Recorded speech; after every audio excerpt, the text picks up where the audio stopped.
going to have to be able to push the ball down the field, and we're going to have to be able to be physical in the box to run the ball. Watching back some of the films from last week, what are some of the things when you guys were really moving the ball up that you see that like we like this, and kind of conversely, what are some of the things we learned that you see that you able to do differently? Yeah, I mean, I think it might sound like a stupid answer, but I mean, it comes down to execution. You know, I think 11 guys doing their job, pulling from the same side of the rope, created kind of the momentum that you saw in the first half, as well as just playing overall complementary football as a team. You know, offense helping the defense, defense helping the offense. You know, having a big impact on special teams. Those were some really good things to see. But you know, and then come to the second half, I think offensively, we didn't execute at as high of a level. You know, and there obviously we knew that they were going to come out swinging, and I don't know that as an offense or myself, I don't know that we handled that all that well. Braedyn, when it comes to a game like that, I know given the loss, but when you look back at the film and saw how executed the first half was, does that kind of give you a good positive kind of going into this upcoming week? Yeah, I mean, I talked about it after the game, but I do think that there are good things to take now. It's still a loss, it's still disappointing, and it still hurts, and you never want to lose a game, but to kind of understand where you're at, I think that playing a team like that on the road in LA, it was another good kind of measuring stick for us. But we still have to get better. We still have to get a week better. We got to focus on Purdue, but yeah, I mean, I think that there are some positives, and you kind of got a glimpse of this is what this offense can be. This is what this team can do when we're firing on all cylinders the way that we were. From last year to this year, it seems like you made a pretty good stride in terms of navigating the pocket and handling pressure. What are some of the things that you try to do in practice and in the offseason to get better at that? Because it's not like it's the same as when the bullets are flying, but it seems like you've made a lot of steps in that area. Yeah, well, it's I think it still kind of does need some work a little bit, but it kind of comes down to you get back in January, February, you look at yourself last year, and you write down the things, and you kind of tend to write down the same things over and over again. And for me, I think it was just a little bit of an urgency, not being so calm and relaxed in the pocket. That was kind of, it's kind of that balance of you want to be calm and throwing the ball and not all over the place, but you also don't want to be so calm that you're not moving at all. So just kind of balancing that out and understanding how to have urgency and still play with a relaxed feel. Then he had obviously he had the big catch for you. He had the long kickoff return. Yeah. Just what kind of stands out to you in terms of what have you seen from him this year, and what kind of stands out when you think about just kind of what he's been bringing to the offense? Yeah, no, Vinny is a great asset to our team and our offense. Obviously the blazing speed, I would say, is his number one weapon that he has. But he's just a guy, he works extremely hard. He's one of the last guys off the practice field every day. He prides himself on getting better, and I think that from the time that I got here, Vinny has only gotten a lot better, or has only gotten better each and every day. And so, he's starting to reap the benefits of that, and so I'm extremely happy for him, and we're glad he's on our team.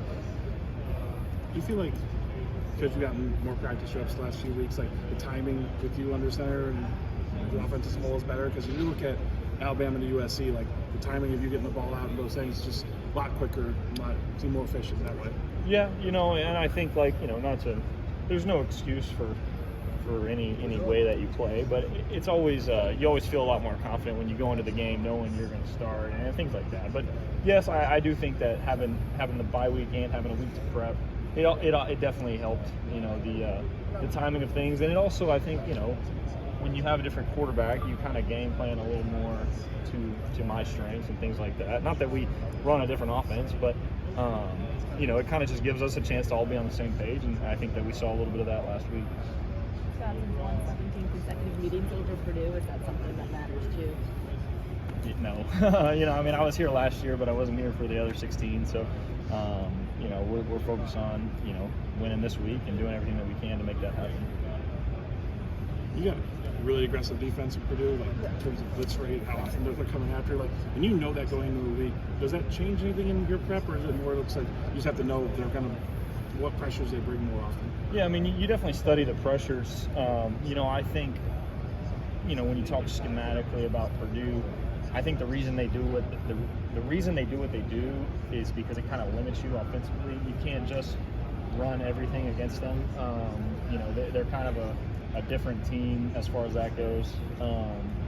But you know, I mean, you prepare for the pressure, and you know kind of where they're going to come from. And I mean, you know, you got to expect them to show you something you haven't seen too. So you know, you got to go out there, you know, with a plan to adapt and all that.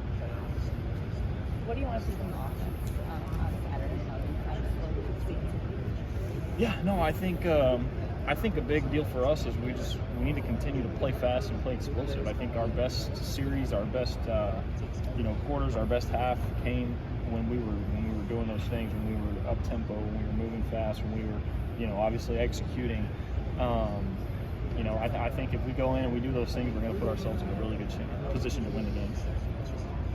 So when you have someone, I know I've talked to you about Darion and Dylan, I think at least twice I've asked you questions, but I mean, Darion getting even just a couple early carries, what can that do for a young player? And just what have you seen from, you know, what have you seen from him just through, now you're into 4 games where he's warranting, you know, those early carries. It's kind of like herding cats, you know what I mean? But no, he's a stud, man. I love having him in there. He's growing so much each and every day. I think, you know, you just see the light bulb kind of go off each and every week, and his confidence is just building and building. And I mean, he's going to be a special player, and I think that we need to continue to utilize him more and more and more, because he's going to help us win some games.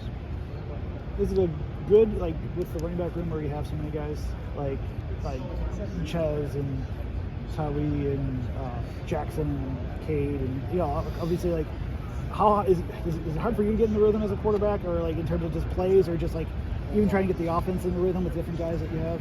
Well, I don't know that it's hard to get in a rhythm. I am appreciative of where I'm at, because I believe that we have a very selfless locker room. You know, I know everybody wants to carry the ball. Everybody wants to score touchdowns. Everybody wants to be in the game. So I'm not, you know, denying that, and I'm sure that they all feel that way. But I do think that they pride themselves on being selfless and being happy for each other. And at the end of the day, if we're winning games and we're doing what we need to do, then, you know, that's the ultimate goal, right? So I think you know, we're going to continue to pride ourselves upon that, and whoever's in the game has just got to do their job. I mean, you've talked about your leadership before, and now with the dynamic of the room changing a little bit with Tyler not being out there with you guys on the practice field and stuff, how important is it for you to teach the guys behind you, being all freshmen, haven't played before? Like, how maybe does it increase the importance of that role for you? Well, when it just comes to the dynamic of our room, I would say, like, because they came in with Tyler, like, we were kind of in a situation where Cole and I were the only ones that really knew the offense, and so I was already kind of in that role for our room. I mean, I didn't have to teach Tyler things. He's a veteran. He's been there. He knows how to learn the offense. But, you know, kind of getting with Mabry and sitting with Milos, and, you know, even Cole at times, because you're right. I mean, he hasn't, you know, been on the field and whatnot, been in the fire yet. But I would say that I've kind of been in that role for this year, me and Tyler both. So I don't know that much changed within our room. You know, obviously with the team it changes, but within our room, I think it was pretty easy transition. Now it has been tough, because, you know, with Tyler going out, it bumps everybody up, and there's a little bit more urgency, a little bit more importance for everybody in the room. Now that part's been tougher. How have you seen Mabry in that regard then, with that urgency, kind of step up in that regard with these revenue twos? Yeah, no, I think he's done a good job. You know, I think he's getting more confident each and every week. You know, I think he's eager to learn, and he's urgent about it, and he understands. You know, he's one play away, and so you know, I like what he's doing. I think he's put a good body of work together, and, you know, he's going to continue to get better.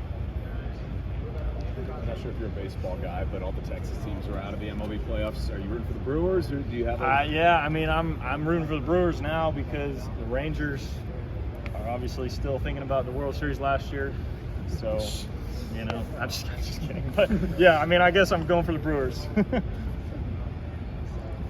Thank you, Braedyn. Thank you, guys.